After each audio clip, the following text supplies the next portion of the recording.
नितीनजी, बाबासाहेबांची आज जयंती आहे, तुम्ही दीक्षाभूमीवर नमन केलंय, काय सांगाल? बाबासाहेब आंबेडकर महामानव होते आणि सगळ्यात महत्त्वाची गोष्ट म्हणजे या समाजातली छुआछूत, अस्पृश्यता, जातीयता समूळ नष्ट झाली पाहिजे आणि सामाजिक समता आणि आर्थिक समता प्रस्थापित झाली पाहिजे. हा विचार त्यांनी दिला की माणूस हा जातीने नाही तर गुणांनी मोठा आहे आणि म्हणून आज बाबासाहेबांच्या संविधान निर्माते म्हणून त्यांनी आपल्याला संविधान दिलं. त्यांच्या आज आपण सगळ्यांनी स्मरण केलं.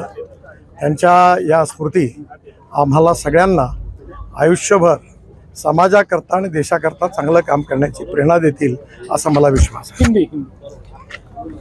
बाबा साहेब अम्बेडकर महामानव थे और सामाजिक समता और आर्थिक समता के प्रेरणा स्रोत थे.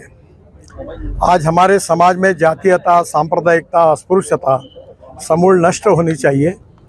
कोई भी व्यक्ति उसकी जात, पंथ, धर्म, भाषा और सेक्स से बड़ा नहीं होता, उसके गुणों से बड़ा होता है. और बाबा साहब का ये सपना हमारे समाज में आर्थिक समता और सामाजिक समता प्रस्तावित करके ही पूरा होगा.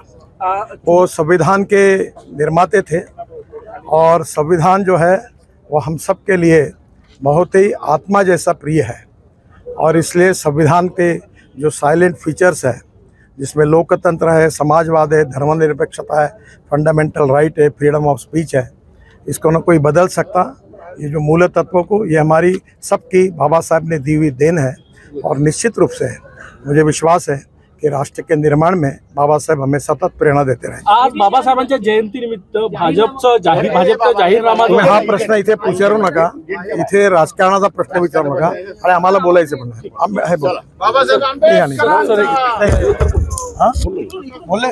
Thank you sir.